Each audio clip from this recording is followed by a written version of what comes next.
We know what you've come for, and now we're going to give it to you. You're listening to the No Such Thing podcast.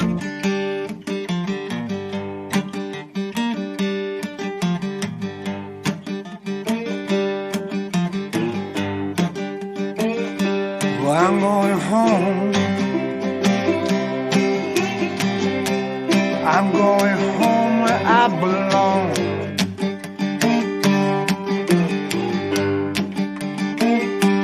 I'm going home. I'm going home where I belong.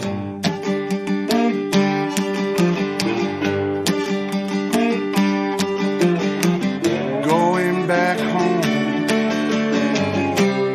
Going back home to the swamp. Okay, so we are live and we have Dave Wilbanks from the YouTube channel Bigfoot and More on the show. Thanks for coming on the show, Dave. Yeah, my pleasure. So, how are things down in southeast Oklahoma? Well, everybody's kind of in quarantine with this coronavirus going around, so that's got everything slowed down a lot. Right, you live in the middle of nowhere, so it's not a big deal for you to be away from people, right? Not really. No, I live 30 miles outside of town. I'm in town now. I had to come in to get cell phone signal to do this interview, so Okay. I come into my business. I'm inside of it right now, so. Okay. But yeah, out where I'm at, I can run off in the woods and do whatever, and it's not that big a deal out there. Now, like I said, you're the you run the Bigfoot and More channel on YouTube, Yes. and so I've been watching some of your videos. Actually, I've watched all of them, and you do a lot of research down there. And we'll get to your latest video in a second. But you're a Bigfoot researcher, but you're kind of a lone wolf. You don't belong to any organization or anything. You just do it by yourself and a friend, right?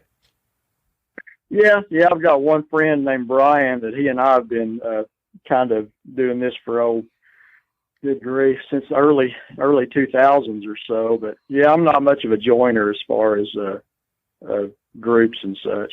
Yeah, I'm the same. Because you always run into people that have their own agendas, and there's always somebody that wants to be the leader, and I'm the same way. Yeah, and nothing against any of them. I think there's some out there that's doing some, really good work. I'm just, I'm pretty independent minded. Now, have you had many run-ins? I know you've come across some evidence, but have you seen the big man himself? Not clearly, if that makes sense. I found a lot of evidence as far as footprints and things like that. A long time ago, I think one of the closest I ever came to one, I was investigating a sighting up in the northeast part of the state, and I'd went to that area and I was camped out there, me and another couple of guys, and something had come up to the edge of camp, and we could see its eyes it was by a river, and through this river cane, we could see its eyes, and I didn't know if it was a deer or whatever, so I started to walk around and try to flank it, see if I could get a better look at it, and this was after dark, and when I got over to the side, one of the other guys said, it stood up, get out of there, and I couldn't see it very well at all because it was dark, but it came running by me, and I just seen a flash of something large go by me, and that's, about as clear an actual sighting as I've seen in person. Now, so what got you into this whole Bigfoot thing anyway?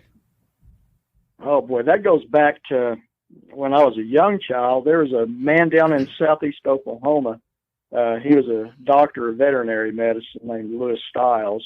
Kind of a godparent, really, if you look at that. My mother worked for him back in the 60s in his veterinary practice, and we would always go down and visit with him.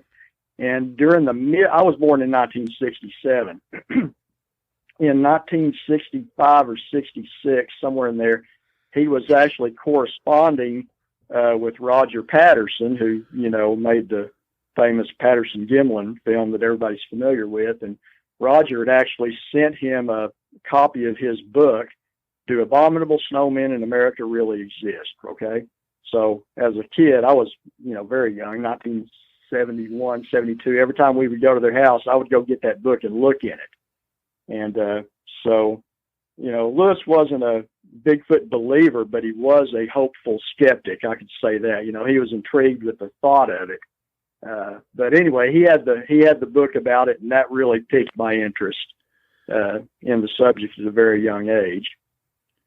Now let's get into Patterson for a second, because he's the other side of Bob Gimlin's still with us, and he's very vocal and he's very omnipresent with all of the conventions and stuff. But didn't Patterson say on his deathbed that he had faked the whole thing or wore a suit or something? No, from my understanding, on his deathbed, he swore that it was real. Oh, really? I've never heard any story about him ever saying that it was fake. Everything I've ever heard, he stuck to his guns all the way to death. That was another fella that come out a few years ago saying he had worn a suit and done that. But to my knowledge, and I don't know Bob Gimlin, but even all the interviews I see with him, he's still sticking to his guns about it being real as well. Yeah, I mean, you look at this guy talk, I mean, it's just, you can kind of tell, right, that, he's not that sort of a guy that would just, you just have to look at the footage. When people don't believe in this subject, it's usually people that haven't even took a second to look at it. And you can see when that thing walks, the mass, you can see it hitting the ground and you can see the whole body shake. I mean, there's mass in that. It's not a flimsy suit. There's actual, that's a lot of weight hitting the ground. You can tell, Right. Yeah, I believe it was real. I mean, if somebody faked that with what primitive filming equipment that they had at that time, they did an exceedingly good job. Nobody's been able to, recreate that successfully. So, yeah, I believe it's the real deal. Yeah, I think so, too. And if they were going to fake it, they would have had a steadier camera, Yeah, you would think so. Yeah, they would have been set up and stuff, and they wouldn't have been caught unawares like that, and been, like, hanging over I think it was a downed tree or something, and he was trying to steady the camera, and this thing, like, it's only recently that we've been able to see this thing stabilized and cleared up and stuff, but for the longest time it was just a blur, and like, if they had been faking that, they didn't do a very good job of it. Yeah, a fella named, and I don't know this individual, but I've seen a lot of his work on YouTube. A fella named M.K. Davis has done some incredible things with that footage. Yeah, he has. He's definitely the go-to name for the proper footage on that.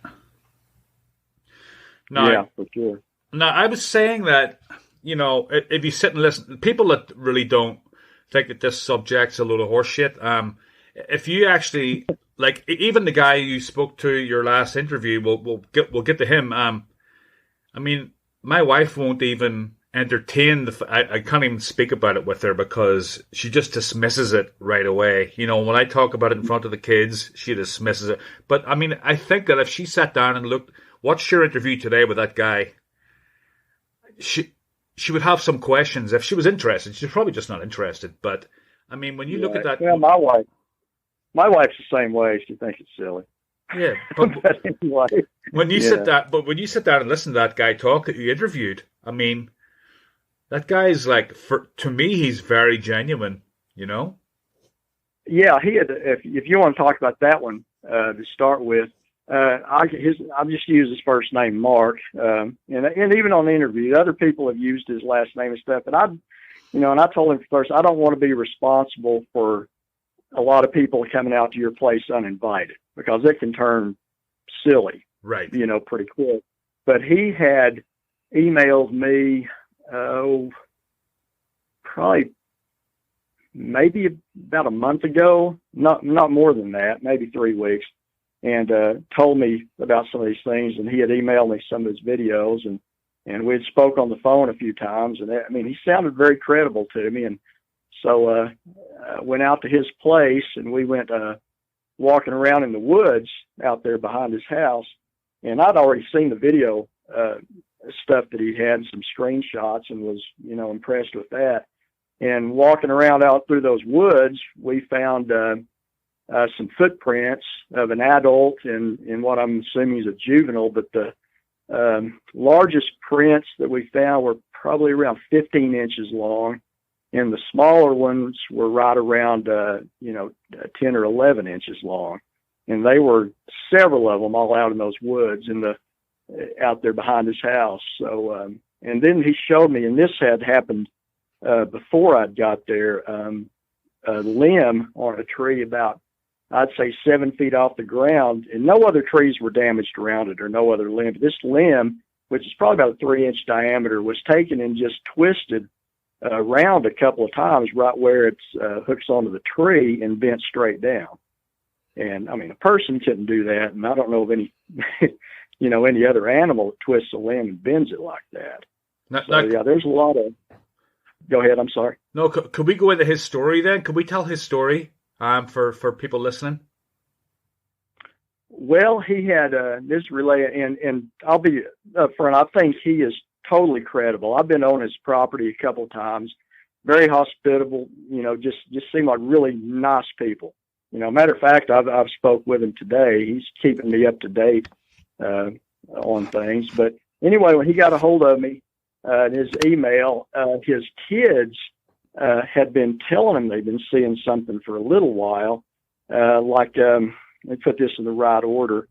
One of them, he had bought one of those little battery-powered like go-karts, and the kid said, "Well, he can't catch me now." And they're like, "Well, that's odd. What are you talking about?" And he said, "Well, the man in the woods." That's what they referred it to, the big man in the woods. And so he kind of thought, well, that was odd, but didn't think much of it. Little kids, they kind of, have imaginations and stuff. But then I believe it was the boy. I hope I'm not getting any of this wrong. But he talks about all of it in the interview we did as well. Talks about where his son would get off of the school bus. He was afraid because the kid gets off the bus and has to walk by the edge of the forest to go to the house. And he has said that this creature would pace him inside the tree line as he walked back. And then he started looking at his footage and stuff from his security cameras around the house and got some shots of these things out in the woods. So he takes it very seriously now, for sure. And he actually did. He sent his kids away for a while, didn't he? Yeah, he did. I think shortly after Christmas, he sent, because they moved there 4 years ago from Arkansas. And from my understanding, he sent them and the wife back to Arkansas for a while until he could kind of, set up some more, security measures around the house, like some more cameras. And the interesting thing he found out was if he had cameras with an infrared sensor on them, they would avoid those things. So he started putting more infrared like around the house in the hopes to keep them, further away from the house. And that seems to be working. But and that's a long time, thought that people don't really get these things on game cameras and stuff very often because of that infrared. They can see them. And I know I saw whose YouTube channel was it? I want to say How to Hunt. Yeah, had a deal about predators. Yeah, Steve Isdall, when he would had some game camera footage of like a predator be looking right at the game camera when the infrared would go off, like wolves and such. So perhaps anything with good night vision, maybe they can detect the infrared or so. And of course, I'm just taking a guess there, but that seems to be the consistent opinion about it. Yeah, definitely. I've heard reports about them avoiding game cameras, and people say, well, that's very convenient, but it seems to be the case. It really does. Now, if I was him, I'd be putting like stadium floodlights up there that shine into the woods. I'd be like, I watched some of his footage, and the guy must be pretty courageous because you can see these things, shadows, and you can hear tree breaks and stuff, and he's going out there and shooting his AR-15 and stuff. I would be terrified. I would be absolutely terrified. Yeah, no, he's a careful person. I wouldn't want anybody to get the impression he's just wildly shooting his gun around. He shot off warning shot, there's just to try to scare it off. But yeah, I mean, he's a very, he pays attention. I'll just put it that way. And he wanted the main reason he did the interview was he just wanted people to be aware, especially people in this part of the country that we're in, is this is a possibility that these things may be interested in your children for whatever reason. And I don't know. I'm not even going to speculate. Maybe they're just curious. I know there was a report. What was it? I think last year about this kid that disappeared, and I want to say like North Carolina in the dead of winter. Yeah. And was going out in the woods. When he showed back up, he was still in really good shape. And when they asked him about it, he said a big bear took care of him for those, days he was missing. To me, that sounds like a friendly Sasquatch. Right. I just don't see a bear, having the wherewithal to, purposely care for a human child. So, to me, that has Sasquatch written all over it. Or Sasquatch. For sure it does. And I don't know, but if I was in Mark's shoes, Mark is, concerned. Anytime there's kids involved, you're going to be concerned. What are the intentions of these things? What are they friendly? Are they not? Are they just curious? Are they waiting for one to get close to the woods where they can grab one and run off with it? We don't know. And Mark wants to err on the side of caution there, and I don't blame him a bit. I would be the same way if it was me and I had children out there. Yeah, that area of the country that you're in seems to be, there's so many reports, and it seems to be a real hot spot for some reason. Yeah, and it's not a new thing. I mean, I've looked into old sightings down in the McCurtain County, which I've spent a lot of time down there hiking around in the woods and mountains, whether camping or fishing or whatever. But I started looking into this, and there are reports from like the late 1800s down in that area. So it's not I think now just the technology and the internet and such as that, just everybody can hear more about it than they used to. Right. Yeah, it's like around here in Massachusetts. I'm in central Massachusetts, and it's quite wooded, but we don't have much activity. I mean, up in Maine we do and stuff, and I think out in Western Mass there's a little bit of activity, but not as much as you guys have. And then the other hot spot is the Pacific Northwest, and then a little bit in the Carolinas and Georgia and Florida and stuff. But where you are, like, is East Texas? Does that border southeast Oklahoma? Yeah, it sits right under Oklahoma. The area of East Texas is there's an area called the Big Thicket, right, which is north of Houston that runs up the kind of Louisiana border there, and that's been a hot spot for years. Actually, you've heard about the Boggy Creek monster, the Fouke monster, all that. Well, I interviewed Shelley Alston a couple of episodes ago, and she's from Arkansas, and she's not far from that area. So she's up around Mena, right? Mena, yeah. Yeah, well, that's quite a ways north of there. That's about probably 100 or so miles north. No, where the Fouke monster thing took place is down there, very southwestern tip of Arkansas, and it actually borders that part of Texas where a lot of that thing. So that's all the general area down there, and the southeast corner of Oklahoma kind of touches into that as well. The very southeast corner of Oklahoma, you've got the Comanche Mountains, the Ouachita Mountains, and National Forest up there, and it tapers off down about Broken Bow and then starts flattening out, going down towards Idabel and over into East Texas, kind of the old, I guess, prehistoric times, it would have been an old floodplain. But yeah, very thick forest down there, by the Sabine River and all of that. Yeah, that's been a hot spot for a long time. Yeah, it comes up over and over again in different podcasts and stuff I listen to. There's always like the Big Thicket, is always mentioned.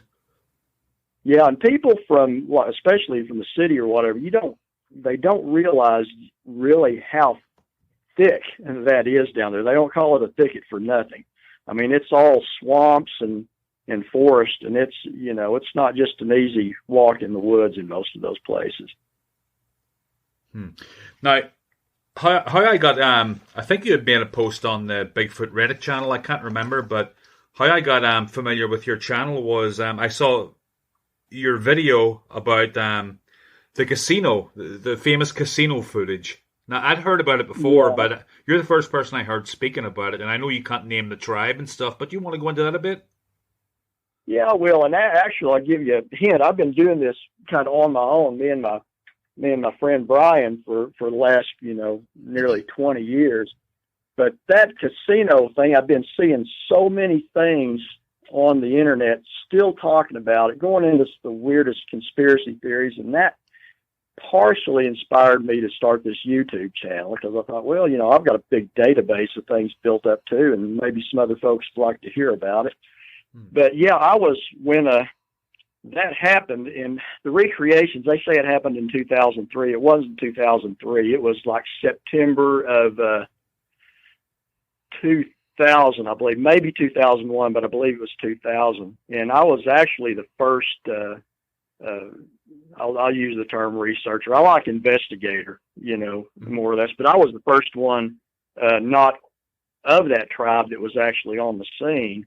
And me and another fella, and I'm not going to use anybody's name without permission here. Okay. But me and one other guy, we were actually allowed to see the original footage of that. And of course, it either doesn't exist or they've got it locked away now. But one thing I can describe is what I've seen on that. And if you had seen this video, it would make it real easy for you to pick out what's fake and what's not on videos of supposed Bigfoot on the internet. And I can tell you a lot of them are. Right. But here's what was in the video. They had behind this casino, they had I call it a dumpster, but what it was locked, and they would put their old cooking grease in it. And when it came to me, they said this thing was walking up behind it and trying to get into this vat with cooking grease. And I thought when I first heard it, I thought, well, it sounds too good to be true. But went up there, and it was all real. But what the video showed, and it was kind of jerky, because, security camera footage is kind of jerky. It was kind of that greenish glow, like a night vision type. But the first thing you see a little bit of a glow kind of in the distance. And let me tell you this, right beside this dumpster, there was I call it a street lamp, but it was a shorter one, probably about, 13, 14 feet high, right beside it. And you can see this, it looks like a little bit of a glow approaching. And I've heard somebody did a report on it, and they said it was eye shine. It was not eye shine. What it was the street lamps above this parking lot reflecting off the top of its head slightly, just enough where you could see it. And then as it comes up to this dumpster, it just practically materializes into the light. And I don't mean supernaturally. I'm just talking about how it just, all of a sudden it's illuminated. And the way it moved was just, like liquid. It just very gliding type of fashion. I've seen, everybody that puts a fake Bigfoot thing up there, this lumbering, stupid looking, hairy thing that you can tell doesn't look at home in the woods, and I'm sure you've seen things like that. This thing, I heard Mark describe it this way, the guy down that I did the interview with. He said it walks, what he's seen on his place walks like somebody riding a bicycle, like it's the way it moves. And I thought, well, that kind of makes sense. The head didn't go up and down like when we walk. It would just straight shot through there, just flowed the way it moved. Wasn't running, just kind of a quick walk. Now, it wasn't bulky in the way it was built. It was, and I've used this description ever since. It was like a tall, lanky, muscular, kind of like a professional basketball player would be built, but its arms were longer. And of course, hairy. It's hard to tell what color it was. Well, it really couldn't, because it's really black and white footage, but it was darker colored. But we were able to determine how tall it was because it stood right under that lamp that was beside the dumpster, and we were able to go up there and measure it at 9.5 feet tall. So that, to me, kind of rules out somebody in a costume. And the footage only lasts maybe 10 seconds at the most, or at least what I saw of it there. So it's real quick, but you got a clear view of it there as it stops. And what it does, it comes up to it and it leans over and like grabs the edge of the lid on this dumpster, and that's where it stops, or at least the part that I was able to see there. And shortly after that, they put a stop to people coming up and asking, and I had got to spend some time there looking around, with some of the tribal members and stuff. But one night that I was there, just word of it had gotten out, and there were just carloads of teenagers and stuff coming on there, and I mean they're just making a nuisance of themselves. So there was no conspiracy. I've read where they, some people say, well, the government come in, confiscated it, and done this and that, but it's really simple. There's no conspiracy. They just got tired of hordes of people coming in there and trampling around on their property, and that's simply what it was. Now, this gliding thing you talk about and how it moves, I mean, I've heard that so many times by credible people that have seen Bigfoot. They always talk about that, the way it's its upper body stays straight and it kind of like glides across the ground. And sometimes people say that when it's on all fours, it looks spider-like almost, and its arms and legs are up above its body, which is very creepy. Yeah, I don't know about that. I've never myself investigated one where it was on all fours like that. I've heard other reports, but they're usually from down further southeast, from what I understand, like Louisiana area and stuff. I don't have anything to offer on that part. Now, I will say this: what Mark just has a recent video of, and it's very fast, but you see one of these things duck behind a tree and then just shoot off out behind that tree, and it moves lightning fast. And in one of his videos he's talking about also is he talks about a juvenile that was hiding out behind his kid's playhouse. When he came out the door with the gun, he said it just shot out of there. But seeing how quick that this thing shot out from behind the tree out behind his house, I would hate for one of them things to be after me, because I don't think you'd have time to do a whole lot of anything.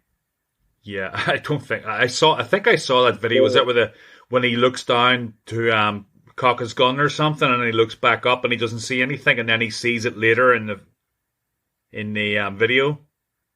Is that the new one he just downloaded or uploaded? I'm not sure, but I think he was telling you about it. He looks down to load his gun or something, and then he looks back up and he doesn't see anything. Then he checks the camera footage afterwards, and as soon as he looked down, that's when the juvenile got out of there. Oh yeah. You're talking about the one at night. I'm talking about the one he just uploaded, and it's daytime. He's got on the motion camera, but what he's doing, he's videotaping his computer screen with his handheld camera to kind of point it out. But it's very interesting to look at. It's up on his YouTube channel right now if you want to check that out. All right. You got to pay attention towards it. It's not very long. Pay attention to the last probably 15 or 20 seconds, and he loops it as it runs out from behind the tree. He thinks it ran out on all fours, and it may have. I'm thinking my impression of it is it was on two legs, but it was leaned over it like a sprinter as it just sprinted out from behind that tree. It's hard to really tell. It's very quick. Yeah. But he loops it a little bit so you look at it. It's a 1 minute video right after the video he did with you, because he put your video up on his YouTube channel as well. Right. He put a 1 minute clip of the interview we did and then links it to my YouTube channel. Now, the thing that I'm actually looking at it right now, there's something right in the middle of the screen that's moving. Is that what he's talking about? Because I couldn't figure out. Are you talking about, it looks like that branch going up and down? Yes. Yeah, now there's a branch moving there, but look towards the end of it, and you see something kind of real quickly go behind a tree, and then at the very end, he loops many times as something takes off from behind the tree and out of the screen. And it's hard to make out, but I've tried to slow it down and freeze it on my computer the best I can. Yeah, I'll have to look at that later. But when I was out there last time, my son went with me, and we was out in the woods, and he, come up on a game camera. He said, "This has been out here a long time." And he picked it up. And then when me and my son had left, headed home, he texted me pictures off it. And he's got a couple of pictures of what I believe to be a Sasquatch in the woods approaching towards the back of his house. You can see its head, shoulders through the brush. He comes up. I don't know if he's put that up there yet. I see that thing now. It's moving like a leopard. Yeah, it's very quick. It looks like it's kind of a grayish black in color, so that's shouldn't be a deer or anything. Yeah, it's too fast for a deer. It's very quick. Now, this whole Mark thing now. Steve Lisdale he contacted Steve as well, didn't he?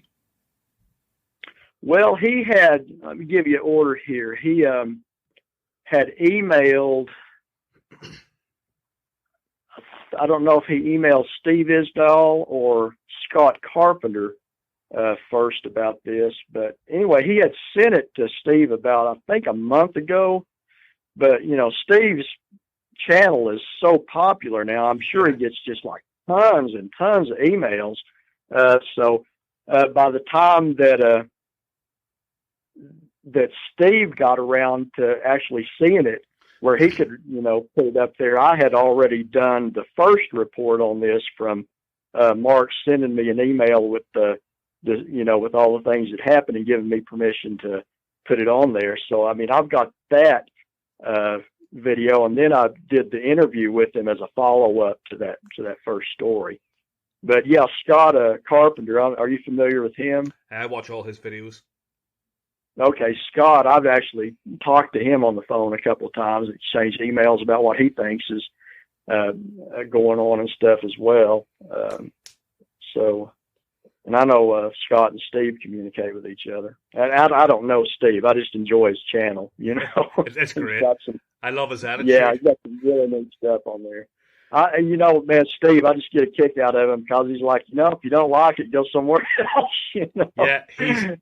Yeah, he's kind of the opposite of what a lot of people are, and where Bigfoot researchers and stuff are concerned. He's kind of the opposite of a lot of them, and it's kind of refreshing because he's just so what's the word for it? I don't want to use the wrong word, but he's so not obnoxious. He's original. Yeah, he's original. And I'll say that. He's believable. And I was watching Steve's outdoor videos before he got into the Bigfoot stuff, so I enjoyed how to hunt. I enjoyed watching his stuff about the grizzly bears and the other stuff on there. And then when he started talking about this, I really got interested. Well, it's funny because at the very start, he was like, "Oh, I keep getting asked this," and they kind of had to pull it out of him about his Sasquatch experience, and he was really reluctant to tell it. So he told, and I remember watching the first video, and he told the story, and then about his grandfather, and then all of a sudden he was just inundated, and he was like, "All right, let's go, let's do this," kind of thing. I'll tell you one thing that really got my attention about him, and as well as Scott Carpenter, is all of the other bigger quote research organizations. They are pushing the idea that this is an undiscovered ape or a monkey or something like that. I've never been in that frame of mind, and when Steve totally went from a different direction to that, I'm like, okay, I want to hear what this guy's got to say. Right. And Scott went even further into a more spiritual aspect of this as well. And Scott, he goes into, a lot of different things from, Nephilim.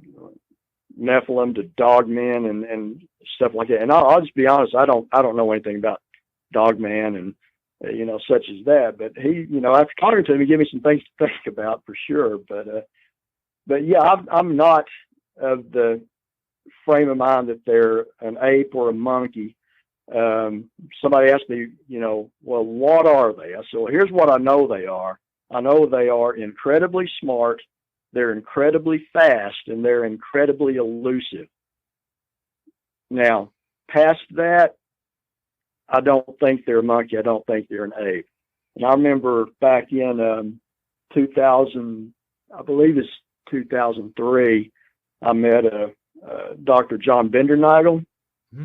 You've surely heard of his name. Oh, yeah.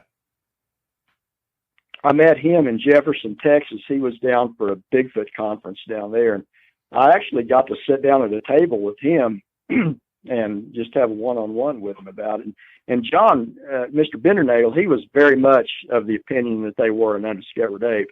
And the man was brilliant and just a really classy guy, super nice fella.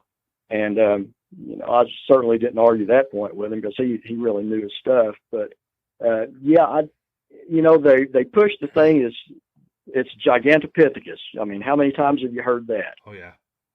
Okay, so what do we know about Gigantopithecus? We know that it was, and this is what I've read, get away from the Bigfoot theories about it, and they say it was the biggest orangutan that ever existed and lived to about 100,000 years ago, maybe even sooner.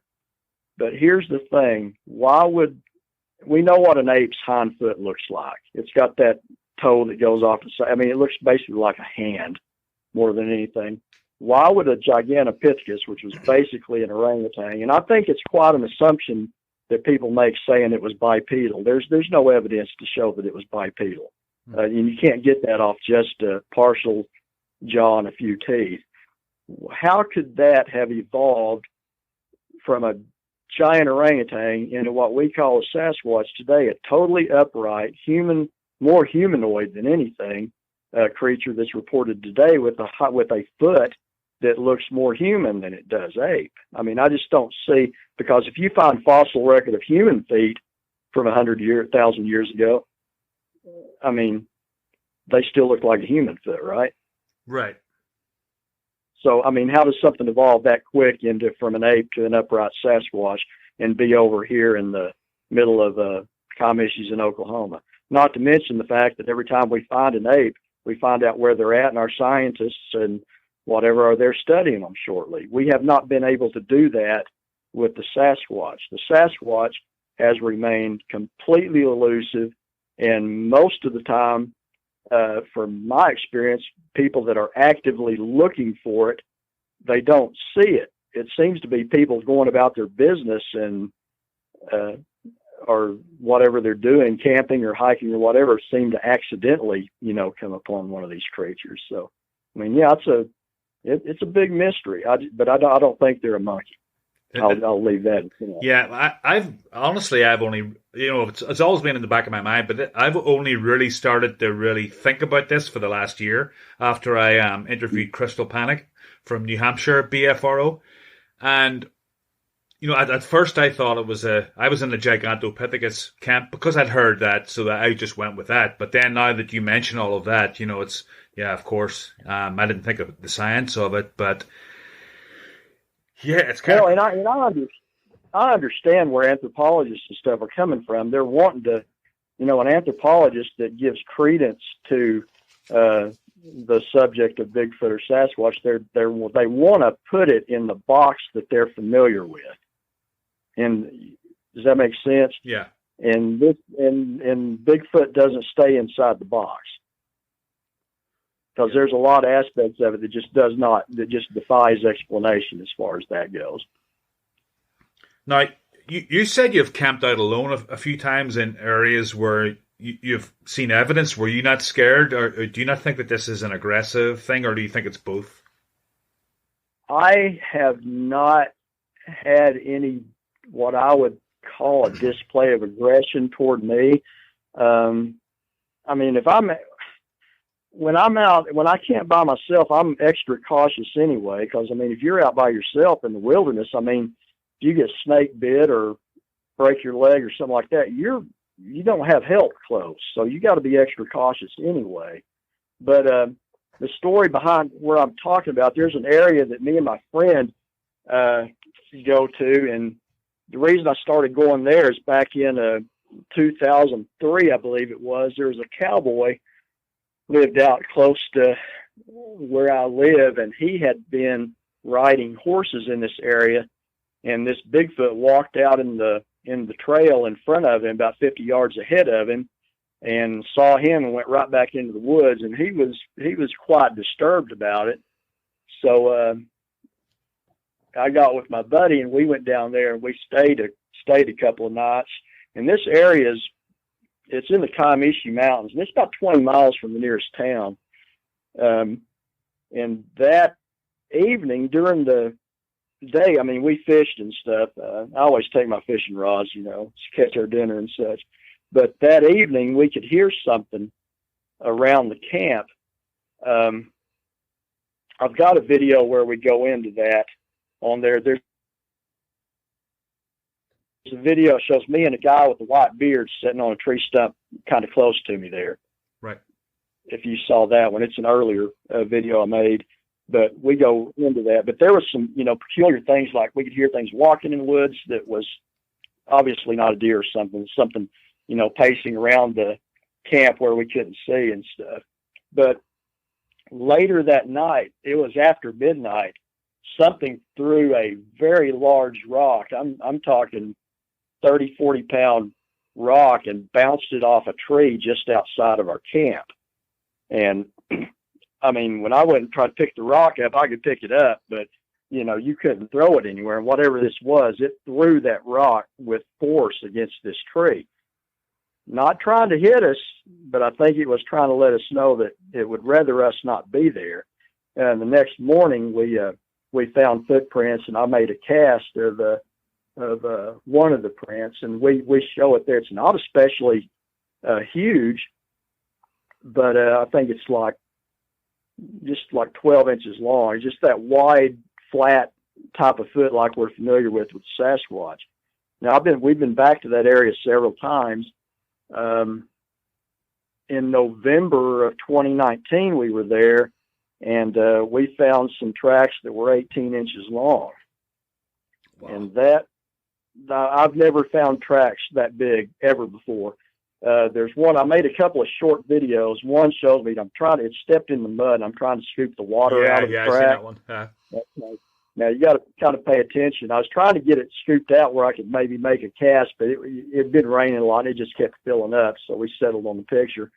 That was about 3/4 of a mile from our camp. And then there's another one that shows the imprint of the same size foot in grass. That's got my foot beside it. If you look real close, that was not even 15 yards outside of our camp.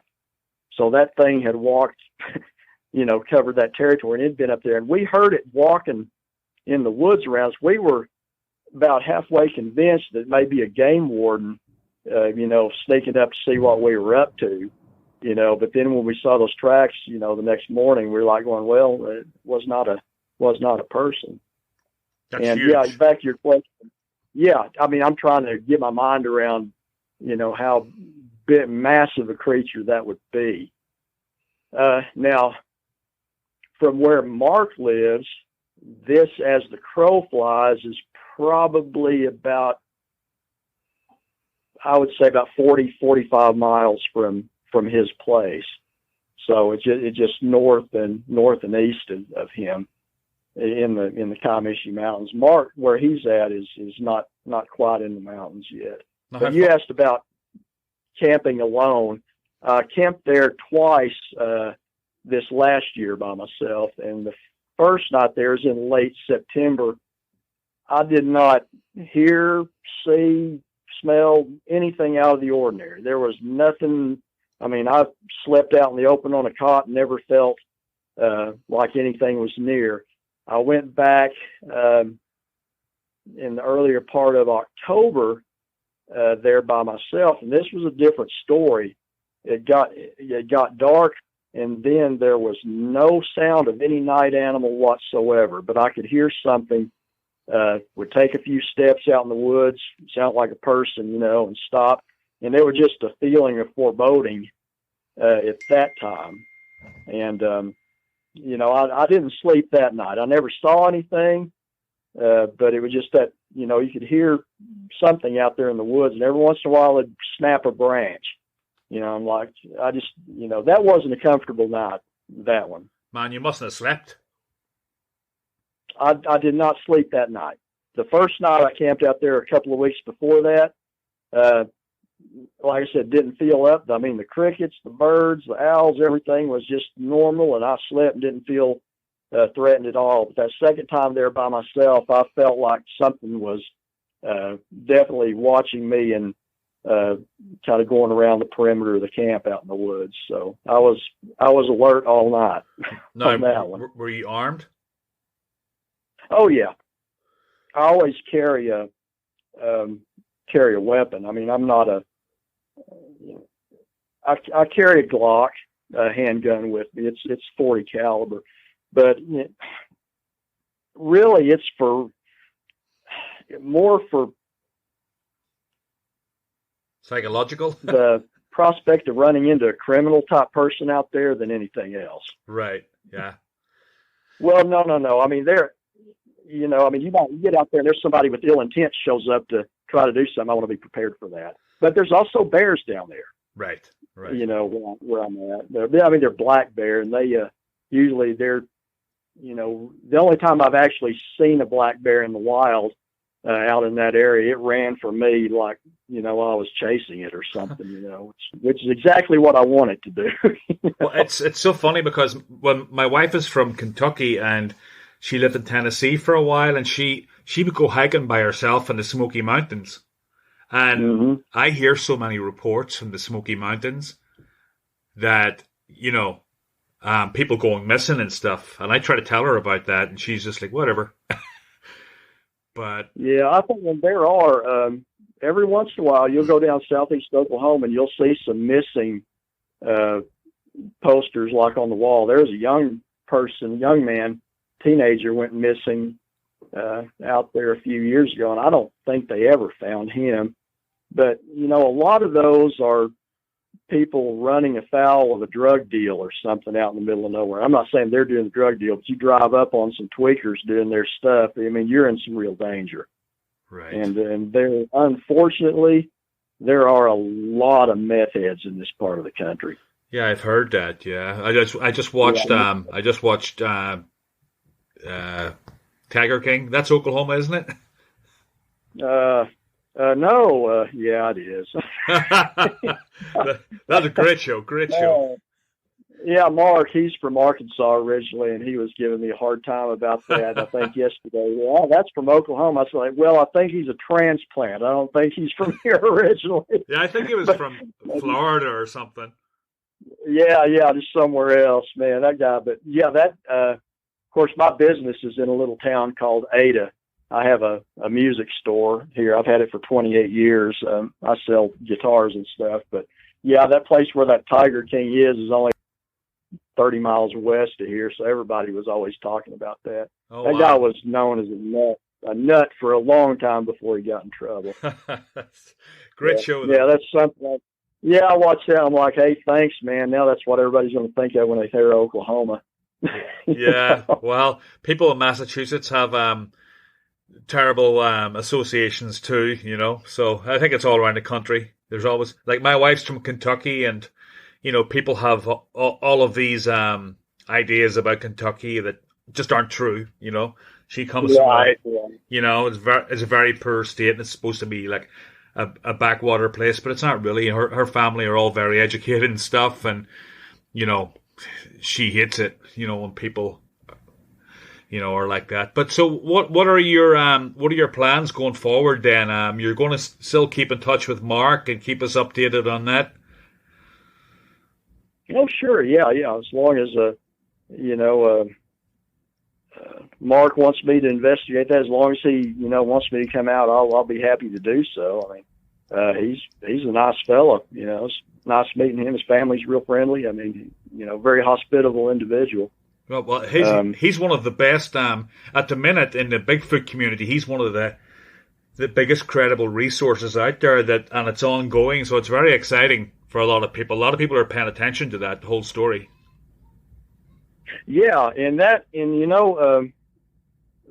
think that's why his website or his YouTube channel, like he said, it wasn't even Bigfoot related in the first place. He just started getting these neat, pictures and footage and stuff and posting them on there. Yeah, he just, wanted people to be aware of what was lurking around in the woods, and, especially if you had children out there, so you'd be aware, and hopefully that, us doing that interview kind of helped with that, Yeah, well, he's got a lot of views, so hopefully the message is getting out there for people in the area to. Right. And I've got another fella from up in LaFleur County that's been emailing me some reports and stuff from up in there as well. I've got a video that I made talking about some of the stuff he sent me that's set to go public tonight at midnight. Oh. And the thumbnail at the first of it is just like a drawing, and I'll give you a heads up on it. First one to tell, that drawing that's in the thumbnail was made, according to him, by an individual that had one of these, a juvenile one, run across in front of his truck one night up there in the Ouachita Mountains, which, the Comanche Mountains are a range within the Ouachita Mountains. And he was, according to this man, the guy had been like a sketch artist or something and drew this of it. So I used that as the thumbnail for it. So when you hear about the report that I account there about the guy seeing one run across in front of him, that's the sketch that he drew of it. And that's coming up on your YouTube channel? Yeah, it's set to release tonight at midnight. Oh, awesome. Can't wait to see it. Called, I think I just call it some LaFleur County reports on that. Fellow named Hunter. I'll use his first name, but yeah, I try not to use people's last names unless they're just insistent on it, because I've seen where if you got something going on around your property like that and it gets out and they know your name and location, you'll have people showing up that you might not want there. Yeah, that's I don't want to be responsible, for that. But yeah, going forward, I've got several in my. Back a long time ago, I had a website back in I call it the .com days or whatever, back in like from 1999 probably till about 2004. Had a website where I would collect reports from around, mostly Oklahoma, some Arkansas, and the ones that I had permission to post, I'm going to, share a lot of those on the YouTube channel. But, yeah, back in a long time ago, I got to help Travel Channel do a documentary too. That was a lot of fun. Oh, I think you were telling me about that. What did that entail? What did it entail? It was a silly name. They called it Bigfootville, but they still play it once in a while. But no, I had a guy from England, actually, a producer named Bruce, what's his last name? Burgess or something like that. He does documentaries for, the Discovery channels and stuff. And he had emailed me at my website and asked if I would help him a little bit. And I thought, well, sure, And there's a Native American gentleman that's prominently on that. That's from here where I live, named Tim Harjo. That's featured on it quite a bit. But yeah, it's kind of bittersweet. I mean, it was fun, hanging out with that British film crew. They do have a Monty Python type of sense of humor. Yeah. So it was fun. But there's one thing, I'm going to say this, if anybody watches that, there's one part on that video where you see a man shoot his pistol into the woods. I've seen so many comments saying and that guy was a police officer, saying how crazy that guy was, just wildly shooting his gun in the woods. That was in the editing. What people don't see is there is a dirt berm in the woods behind that he was shooting into. There was never anybody in danger, and he was not shooting at anything. When him and the other officer had sighted this thing, they had been target shooting earlier that night, and the producer asked him if he would shoot a couple of rounds into that bank just for the filming. He said, sure, and he shot a couple of rounds into that bank. But when it was edited for the documentary, it made it look like they were kind of shooting at the Sasquatch or something, which is not what it was. Yeah, they always do things like that, don't they? And I still see people commenting on that all the time, and I'm like going, no, that's not what happened. So I'm going to have to check that out. Bigfoot Phil on the Travel Channel. I'll have to check that out. Yeah, I mean it was okay. I mean, like I say, it was an experience. I mean, there's parts on it where they say there's one part where there was a rock landed in the back of a pickup. And I was like, it was a small rock. I'm like, I think somebody here threw that. And here's why I said that, because that rock was tossed very close to where we were at from the woods. But later on, after it was all over and done with, I asked Bruce, I said, okay, did one of your guys toss that rock in the back of the truck? He said, Dave, he said, if we had done that, we're through filming and stuff, he said, I would have told you we had done it. He says, no, we didn't. So, so anyway, that was that there. But yeah, I mean, it was an experience to do, but would I do it again? I don't know. I would have to say, if I did any other documentary that I would be able to approve the final cut of it before it, went on. There's some things I would change. So. Yeah, back when I did journalism, I used to write for a magazine, and before I published it, I would always send a copy to the person that I interviewed and say, what do you think? And they would give me the go-ahead, it's only polite. But, yeah. But none of this will be edited, and I will just be basically posting it as is. Sometimes I have to edit things if, Sure. Someone has to take a bathroom break, or I cough too much, but this is went so smooth. Absolutely. I'll just release it as is. And so I'm gonna just tell everybody to check out your YouTube channel, Bigfoot and More. And let me say something about the name. Why did I call it that? Right. And that the Bigfoot was the main stuff, but I left the More on there just so I could put whatever else I wanted to talk about too. Like there's one video on there about a different cryptid that I've never heard of that I got a report about. And I've got another one that I'm gonna do a video of another, some type of cryptid that somebody saw that I'll just let it speak for itself. But anyway, I left the More on there just to kind of leave it open where it doesn't just have to be Bigfoot. But yeah, going forward, I'm going to continue to go out in the woods in the same areas I do, and hopefully if somebody wants their encounter shared on the YouTube channel, they can send me an email there, and I'll do that as well. You would take somebody out with you? Yeah, not really. I don't know about that. Yeah, I don't want to get into that.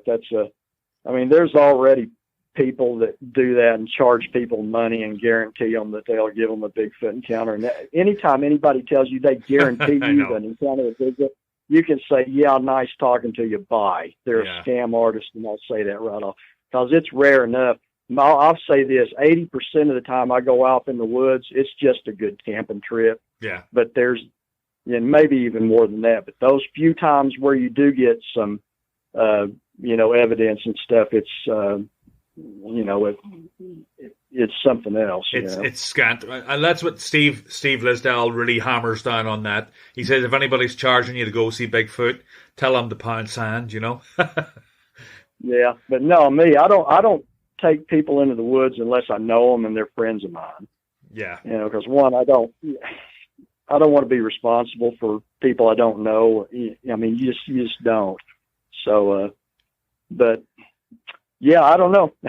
Going forward, I'll just keep doing what I'm doing, Yeah, it's great stuff. I'm really enjoying your channel, and I look forward to this video that you're going to release tonight. I might even stay awake for it. Well, there you go.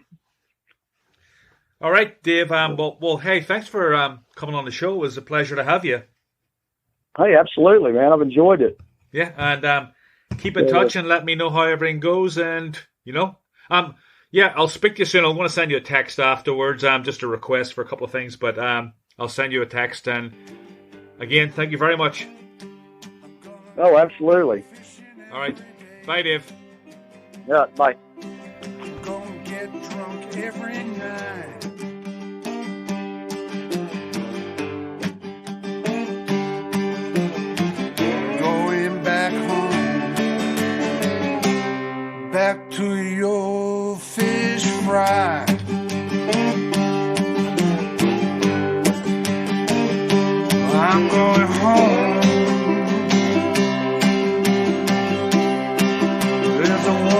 left behind.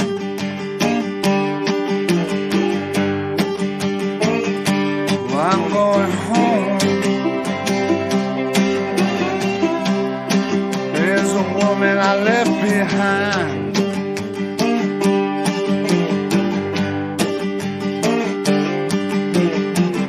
Going back home to ease my worried mind.